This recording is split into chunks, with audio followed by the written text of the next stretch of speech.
ateratzen den aldea Versusen bizkarra da. Sartzen dena Orpegia. Versusen uhartean ez dago ispilurik. Uhartea 10 metro luze da, eta 5 metro zabala. Nondik begiratzen zaion, tontor baten itxura da. Erdi-erdian palmondo bat. 4 metro eta 35 zentimetro neurtzen du. Eta ez du inoiz fruiturik eman. Versusen uhartea ginetetan azaltzen den uarte tipiko bera da. Naufrago uarte bat.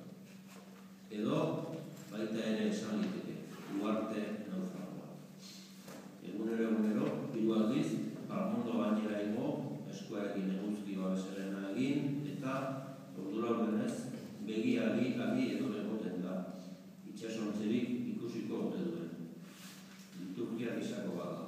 Ohitura osasuntzu bat, soinketa berri bat. Hegazkinik ez. Hegazkinik ez da sekula pasatzen koordenada haietan. Versusen uhartea, nonbait, ezerezaren erdian galduta da.